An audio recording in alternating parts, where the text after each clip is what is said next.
The way I got here actually was, I guess it's about 12, 13 years ago now. I was massively overweight. We're talking 245 pounds. Mhm. I'm only 5'7". This was a multi-year process. I tried different diets, different exercise programs. I did all the stuff that you were told you were supposed to do. Yep. And one day, going through a food court, I was working in retail management at the time. So going through the food court there in the mall, I just had this moment of stubbornness where I said, you know what? I want to prove that you can lose weight without doing all the ridiculous stuff, without the Okay. extreme diets, without the hardcore workouts, Mhm. without flipping your life completely upside down. Right. That became my sole focus, was proving that it could be done. Yep. And 10 months later, I had lost 80 pounds. Greetings and salutations. Welcome to the Audacious podcast. I'm Audley Stephenson. And again, it's our ongoing goal to empower our listeners to live their best audacious lives ever. And I appreciate you for being here as always, that you're giving of your time and your commitment to personal growth and getting better. It's awesome. So thank you for doing that.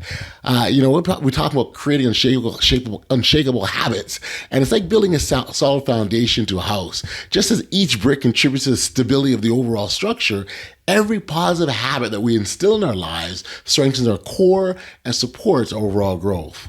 Stephen Box is a habit mastery expert who specializes in helping individuals implement and maintain life-changing habits. With a personal journey of overcoming challenges and transforming his own life, Stephen brings a unique perspective and valuable insights to the table. Again, he'll share his expertise of habit mastery and the importance of embracing grace for ourselves on our own personal journey.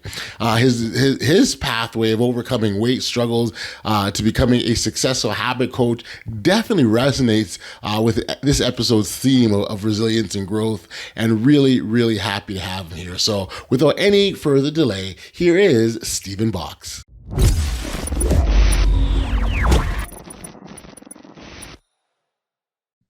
Hey, Stephen, thank you for joining me here today on the Audacious Living Podcast. Appreciate you taking the time on this. Thank you for being here. Yeah, man. Appreciate you having me today. I always, we get into these conversations. I love to be able to do what I do because it provides an opportunity just to engage in really meaningful conversations that can make a difference in people's worlds and their lives, and so that's my charge and what gets me excited all the time. And so for you and the work that you do around unshakable habits and habit mastery are things that you specialize in, and really helping individuals to establish some strong patterns in their own lives to get to that better place that we talk about, that audacious way of living. So maybe as a starting point, Stephen, I can sort of get you to explain to our audience a little about what the work you do and how you got here. Yeah. So, short version of what I do is I really help people implement habits. I think a lot of times people have a pretty good idea of what they need to do. Mm-hmm. So I would say that educating people and telling them what to do is maybe like 25% of what I do. Right. Other 75% is helping them put it into action, because that's, the biggest problem. I'm 45. So for me, I grew up with the old GI Joe cartoon, and I'm sure if you remember GI Joe, you Yo, remember what Joe. I'm saying, right? Knowing is half the battle. Well, the other half is actually doing it. Except for, I would argue that knowing is maybe 25% of the battle. Yeah. It's the doing this the hard part. But the way I got here actually was, I guess it's about 12, 13 years ago now. I was massively overweight. We're talking 245 pounds. Mm-hmm. I'm only 5'7". So I joke oftenly that I might have been wider than I was tall.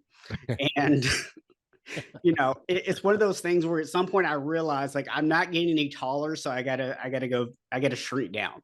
And this was a multi-year process. I tried different diets, different exercise programs. I did all the stuff that you were told you were supposed to do. Yep. And one day, going through a food court, I was working in retail management at the time. So going through the food court there in the mall, I just had this moment of stubbornness where I said, you know what? I want to prove that you can lose weight without doing all the ridiculous stuff, without the Okay. extreme diets, without the hardcore workouts, Mm-hmm. without flipping your life completely upside down. Right. That became my sole focus, was proving that it could be done. Yeah. And 10 months later, I had lost 80 pounds. And Congratulations. thank you. And at the time, I really did not like my job. Okay. It was something that was like a constant source of stress, and I'm just tired of it. I've been doing retail management for 13 years at that point, Hmm. and I wanted to get out. But if anyone's ever worked retail, they know how extremely difficult it is to get a good paying job outside of retail when you've been in retail that long. No one wants to give you a chance. Right.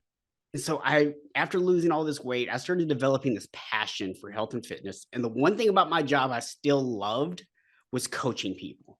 Mm. Light bulb moment, there's a career opportunity here. And so I went out and I got my personal training certification. And I started as a personal trainer. Nice. And a couple of years in, I realized I was getting results for people, but I still had a lot of people that weren't getting results. Okay. I said, okay, let's study nutrition. Let's add nutrition to the mix. Okay, better results, but still a lot of people not really getting it. And then I started looking at things like behavior change and sleep and stress management and all these things. Right. And the results were phenomenal. But there were still people that when things were great in their life, they were knocking out of the park. But the moment they got away from me, the moment life got a little crazy, work got a little busy, it all fell apart. Mm. And so in 2020, I made a decision. I don't want to just teach people habits. I want to teach people unshakable habits. Habits are going to stick with you no matter what. And I started to realize that you can't just focus on physical health if you want to help people create that kind of change. Right. You got to look at the mindset. You got to look at the mental health aspect of things. You have to look at their relationships, their support systems, their environment. Mm-hmm. You have to look at like faith or a connection to something bigger than themselves. Everything's on the table. Yeah, you got to look at productivity, time management. You got to look at all of that stuff. Yep. And so really that's what led me to where I am now, where it's not just about like, I'm going to give you a diet and exercise program. No, we're going to give you a comprehensive life program that just happens to include some stuff for your physical health. Right. Right. So I mean, so first off, congratulations on the journey that you took to get to where you got to, because I think that through those experiences and through those lessons you personally learned yourself, it informs the work that you do with your clients, right? And it really and lends credibility and all sorts of other wonderful things that come from that. So I think that really is a starting point. I want to acknowledge that. Where I'm curious is when you initially left retail and started into coaching, what did you have a particular philosophy, or were you just trying to help people at that point? I mean, the unshakable habits came afterwards, but was there something in place of that or prior to that? So I'm going to say this in two ways. So one is there was an overall just desire to help people and to give people that same sense of accomplishment and well-being that I now had. Okay. Because one of the big things I realized was after losing the weight, there was a shift in my confidence. There was a shift in my perspective of the way I viewed myself. Now, we can talk about this later if you want, but I will tell people that losing weight is ultimately not what gives you confidence. At the time, I 100% believed it was. In hindsight, I can see that it wasn't the weight loss that helped me become confident. It was the behaviors and the actions that I took to help me lose the weight that actually regained my confidence. But the thing is, at that point, I really didn't have a plan. I just was like, I'm just going to help people feel good, and I'm just going to take imperfect action here. And I just started. Yeah. Yeah, no, and I think that is the starting point, getting started, right? Like, there's and I know for myself, I'm guilty of this, where there's something I want to do, and I'll strategize and I'll plan and I'll formulate and I'll do all these sorts of things before I actually take action. Now, now what I found with me, I'm a bit of a thinker, and so that's a very helpful process, because I know that once I get started, it's considered done, right? But I've got to go through this process in my mind. Mhm. There are times when I just need to get started. I just need to get out of my head, right? And so I think, and again, I'm sort of looking at my own self and like, because I'm subject. We're all subject. I'm human too, right? But the piece around is understanding. Okay, when do I need to start take action, or when do I need to think about taking action? And sometimes both can work. Yeah.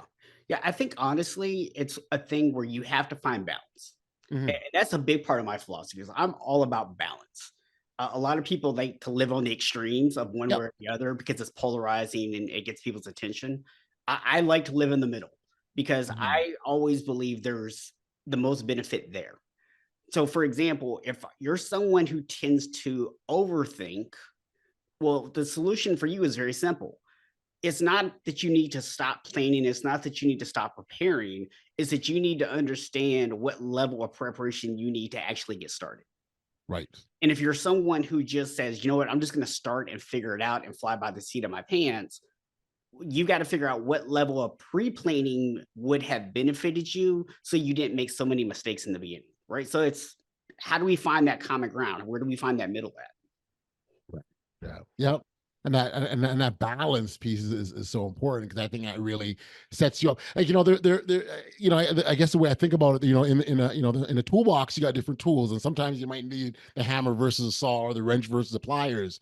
And so in that same token, you've got that balance. Okay, so in this situation, I've got to do this, or in that situation, it's better if I did this. And so being able, to, I think, I take from this being able to discern right what actions or what actions are most appropriate based on the situation.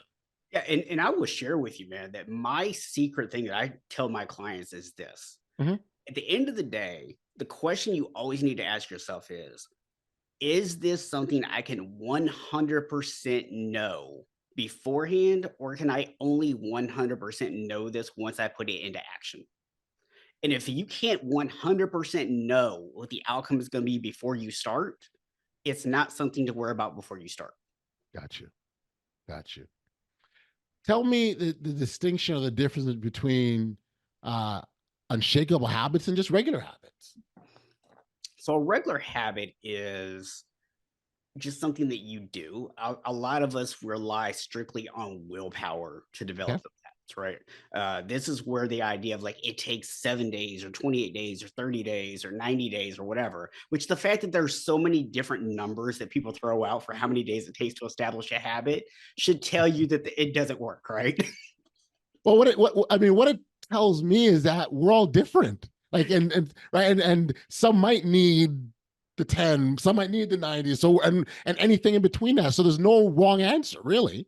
Yeah. So here's the way I look at it. Uh huh. If you're relying strictly on willpower, Okay. a very, very minute number of people in the world are going to stick with something long enough and just have it become a habit and Okay. have it become an unshakable habit. Because an unshakable habit is a habit that sticks with you no matter what. So when we're talking about developing unshakable habits, we're not relying on willpower. We're putting systems into place. There's a process, there's a framework that I teach that actually helps you to put that habit into place and make it stick. Okay. And the thing is, when you get the framework right, that's where individual differences come in. Because for some people, it might be the first time that they go to do it. It's like, okay, it's stuck now because I follow the framework and it's perfectly aligned. Right. Or it might take you 30 days or 60 days or 90 days. But the thing is, even once you have a habit established, there's levels to the habit. Yes. So even if you get it absolutely perfectly knocked out, you get that first version knocked out in say like a week. Okay, well, now we go to the second level. And now we go to the third level and the fourth level, and you build upon it. And that's actually one of the things that helps. That's part of the framework, right? That's one of the things that helps make a habit unshakable is not trying to just do the entire thing at once. Got you. Yeah, and breaking it down. I think that's, I think there's certainly value in that, right? And being able to understand. Okay, all right. Let me. What's that saying? You eat an elephant like one bite at a time, kind of thing, right? You break it down one little small morsel at a time. Yeah, a lot of people talk about goal setting. I talk about habit setting. Okay. Explain that. Explain that. A habit setting. What that looks like. So like, if you have a big, huge goal, right? Mm-hmm. You would take it and you break it down into smaller pieces, and then you take those pieces and break them down to smaller steps and Yep. all that, right? Well, a habit is the exact same thing. Because if you think about it, a habit really is just a repeated behavior. Right. Mm-hmm. And so the question that you have to ask is, if you're not doing this behavior now, what is it going to take to do that behavior? What skills do I need to be able to do that behavior? Right. Right. And we Right. talk about the concept of ready, willing, and able. Okay. So ready is like to, I mean, I hate to kind of phrase it this way because it's using the word to describe the word, but ready just literally means that you're ready for a change. Doesn't mean you're going to do anything or whatever. Right. Yep. That readiness is there. Willing is when you actually want to now take action. You're actually open to making some changes is willing. And then able is, do you have the skill? Do you actually have the things that you need to take the actions? Mm-hmm. And a lot of people just think of like, oh, I want to work out more. All I got to do is just go to the gym and show up. Right. Oh, building the habit of going to the gym is way more complicated than just showing up at the gym. Right. Right. Yep. Yep. I, a part of habit formation, though, is the elimination of habits that don't serve you. Like there's a part where, like to develop new habits or a habit that serves you, it's got to be of a house cleaning. Um, is it as simple as kind of replacement one for another, or is there a process of getting rid of old stuff? So here's the funny thing. I found this by accident. And Okay. then later on in one of my certifications, I actually found the words to put to it. Okay. So the words are avoid versus approach. Okay. And what this looks like in action is, let's say that you want to drink more water and you Okay. want to reduce soda intake. Okay. And approach goal is, I want to drink more water. A avoid goal is, I'm avoiding soda. I'm going to stop drinking soda. Well, our brains tend to say, don't tell me what to do.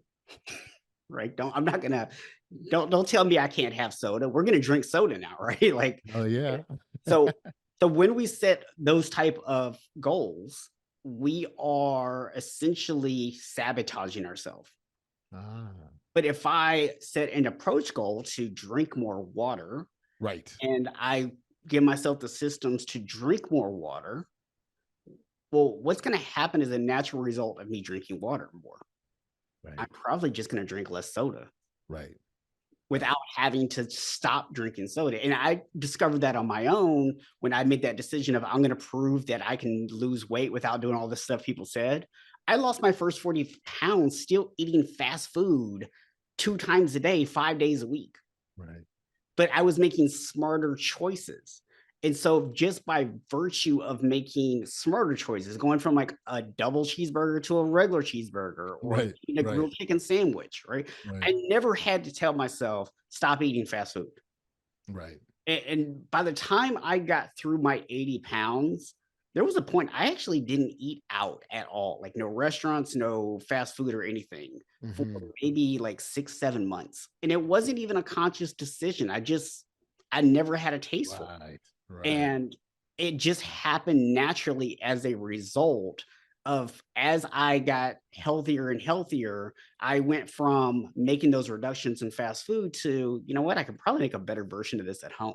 Mm, And then my mm. taste buds changed. Got you. Got you. I like that. The approach versus the avoid. And when you adopt a certain approach, things will just naturally fall in place, is what I'm hearing from you loud and clear. Yeah, absolutely. No, I can see, and I think, and you're right too. I think our brains naturally go to this "don't tell me, I'll do what I want to do" sort of a thing, versus it's almost like reverse psychology on yourself, so to speak, right? It is. It's amazing how we can actually trick our brains. Like I use Yeah, water example, and I know a lot of people out there are like, yeah, I hate water. I can't drink water. Right. right, it's nasty, it's plain, whatever. And I don't understand those people because I think water has a taste. But one thing I've had clients do over the years is every time you catch yourself saying something negative about water, Yeah. just flip it and go, I love water. Water is Mm. great. And it's so funny, like about a week or two in, those people come to me and they go, I'm drinking more water. I don't know why what you told me to do is working, but it is. I know I'm lying to myself, but it's still working. That is. No, but again, yeah, I can totally see it though. Like if you sort of again taking that approach, I'm assuming this is a coaching method that you use with your clients. I'm assuming that's what, right? So taking that approach with your clients and having them recognize it's almost like establishing a purpose and working towards that purpose, right? Like, so this is what I want to do, and this is what we're gonna do, and you move forward, and not think about the knots and what can'ts and the negative part. Just this is what I'm going to work towards. Is that fair to say? Yeah, and I'll be clear here too, because I think a lot of times people will take things like these as the process, and Okay. they're not the process. They're the things that you do in the margins, right? So we have the process, but along the way of putting the process into place, you're going to have obstacles, you're going to have roadblocks, you're going to Sure. have, especially a lot of mental roadblocks. And so some of these things I'm sharing right now are just little small mental things that you can do to help get you through some of those roadblocks so that you can finish putting the process in place. I want to see if you could talk about the significance of giving yourself grace on this journey. Mhm. And I say that because undoubtedly you just said a moment ago, people are going to run into obstacles, right? They're going to run into roadblocks. And some people is that, some people will be like, okay, cool, and get back on the horse and ride again. And others, it's a debilitating process and they're done. And, I want to sort of talk about the sort of just forgiving yourself. Yeah. So there's another concept I love to talk about, and it's the idea of mastery versus performance. Okay. So a lot of people, what they do is they set a goal that is very outcome based. This is how we've been taught to set goals, right? So it's not a matter of I'm going to start living healthier, and Hmm. here's what healthier looks like. I want to lose 50 pounds, Gotcha.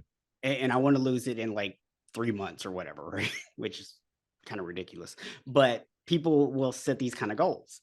Right. And then what happens is as the time goes on, either you get discouraged and you quit, or in my opinion, even worse, you start doing things that are really unhealthy and are against your core character to achieve that goal. Right. And that when we start talking about going against your core character, that usually ends up happening with financial goals. People Okay. start doing things that really are not in alignment with who they are.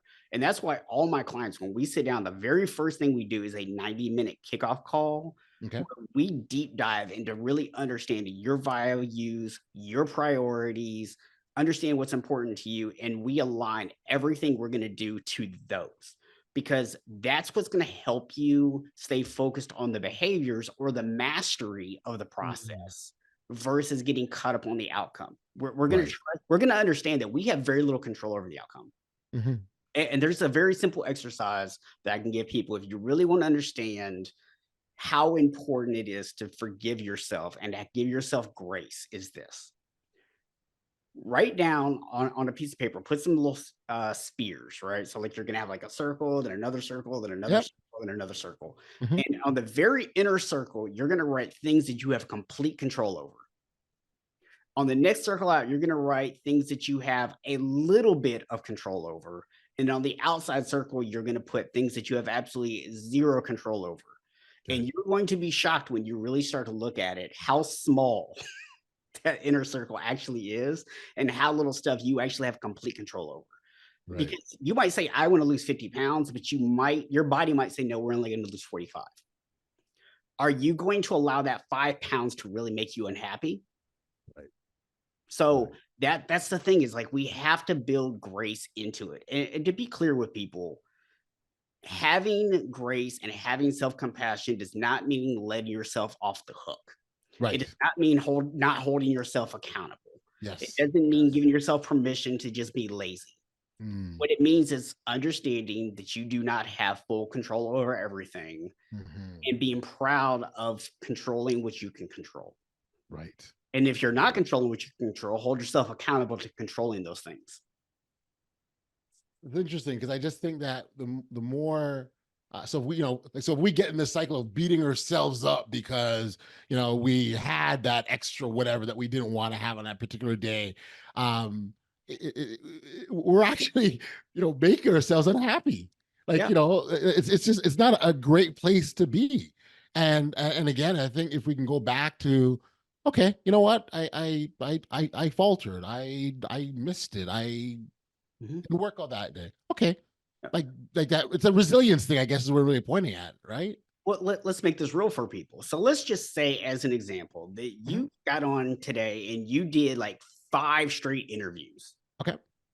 And at the end of every interview, after you hit stop, you asked your guest, "Hey, what do you think? How did that go?" And Yeah. every single person went, you know, I didn't really like this question. I didn't like this. I really wish you would have done this. How are you going to feel after the Right. end of those 5 calls, right? Yeah. You're gonna feel Right. like crap, right? You're gonna Right. be like, I'm a failure. Maybe I should just give up. I should just quit. But that's what we do to ourselves. Mm, Every time that we ruminate on the mistakes, every time that we sit there and beat ourselves up, that's what we are doing to ourselves. right. Right. Right. Right. Um, Maybe at the end of this one, I'll ask you when we press stop. I'll ask you how we did. No, but no, you're 100% right, Stephen. I really really agree with you, and I think the more see and when why I really zero in on this giving ourselves grace and forgiving our mistakes and all that kind of stuff is because if we can do that with ourselves, then we can do it with others, right? And I know that's a whole other layer here we're talking about, but I just think it just makes such a difference to the world around us, right? Absolutely. I mean, even just from the perspective of my coaching, right? I went through 6 different plateaus during my weight loss. Mm, If I had beat myself up, if I had told myself that I was screwing up instead of having grace and trusting the process and sticking with what I knew was working, right? Going back to it and not being down on myself, right? If I had gone the opposite direction, if I didn't stay positive and trust that process, well, what do you think is going to happen? Even if I was succeeded in the weight loss still, what do you think is going to happen when I start coaching clients right. when they have a struggle? Am I going to be empathetic to them? Am I going to understand their troubles and help them work through it? Or am I going to go, you just need to buckle down and do it? All right. The reason I can be empathetic, the reason I can meet people where they are and help them work through it Right. is because I gave myself grace. Yes. It's because I didn't beat myself up. Yes. Yeah. Yeah. No, I agree with you. I agree with you. I agree with you. And that's so important. Um, the last thing I want to ask about is the importance of the inclusion of the word mastery, right? First of all, I think it's a really powerful word, really, Stephen. It truly, truly is. And you know, almost like when you say I've mastered this, your chest sort of pops up a bit and you get more proud. And I want to because I think it's a really, I think it's brilliant, right? That we want to master what we're doing, and I think what that does more than anything else, it really helps set us up for success. Yeah. Yeah. I have a concept that I Mhm. teach. It's called the 10-80-10 rule. Okay. Okay. And the way this works is very simple. It's a change scale or Okay. a mastery scale, if you will. The first 10% is when we're brand new to something. Okay. It's super hard, right? Because we're changing behaviors, we're changing routines, we're changing all this stuff. Yep. It's also the place where we can have a large amount of growth because it is so new, right? But a lot of people quit in the first 10% because it is so hard. Right. And they kind of lose sight of where they can go. And that's where we're again going back to that idea of giving yourself some grace. Hmm. But once you get through that first 10%, there is this window from 10% all the way to 90% where you can just grow, where you're developing skills, where you're becoming Yes. comfortable with things, where you're setting things and making them become automatic, and you're learning new skills on top of what you've already learned, and you're just adding to it, right? There's this whole big thing there. And then that last 10% is true mastery. This is where growth is super slow. We're talking like when we say like get 1% better every day, these people at this level wish they could get 1 full% better every day, right? We're talking like 0.001% better Yes. every day. Like this is like elite level stuff. And the good Yep. news is most of us don't even need that last 10%. Mm, Most of us, if we could just even get to 60, 70% mastery, yeah. we would be knocking life absolutely out of the park. Got you. Got you. Got you. Give me a definition of what mastery is from your perspective. Mastery is a constant learning and refinement of your knowledge, skills, and application. So when you can continue to get, when you can get that point, and constant is a wonderful word because that speaks to the continuous process of evolving, learning, and growing. And so I love that. Yeah. And so and I really think that could be a wonderful goal for all of us to attain to or aspire to. Because I think once you get to that level, and again, your chest is higher and you feel good about yourself, that's a game changer right there. Yeah. And the thing is, I think when we're focused on mastery, when it's Uh-huh. always like getting a little bit better, Yep. you're always in that mindset of not beating yourself up Yes. because there's always something to celebrate, which I would just add real quick. Mastery, when we think of it as an ongoing process as opposed to a destination, it makes it so much easier for us to celebrate the wins along the way. Mm, You have outcome-based decision making where or outcome-based goals where you're trying to get to a certain thing, you think there's an endpoint, it becomes actually easier to criticize yourself because you're not at the endpoint yet. right. And the reality is there is no endpoint, there's just growth. Yeah. I'm a big fan of celebrating, Stephen. I got to tell you, like, and it does wonders and for us if we can take stock of those little steps along the way and treat them like they're big deals. And so I'm glad you touched on that. This has been awesome, Stephen. I really appreciate. Again, I said on the top, I appreciate you being here, and you've left us some really good insights, and I think people can walk away with some better understanding of the idea of habit mastery. For listeners, I want to connect with you or learn more about you or work with you. Where could we send them? Yeah, the best thing to do is just go to my website, unshakeablehabits.com. That has links to my programs, my podcast, all my social media, everything is on there. Very, very cool. Well, listen, I appreciate this, and thank you for being here. And yeah, man, all the best, man. I appreciate it. Thank you.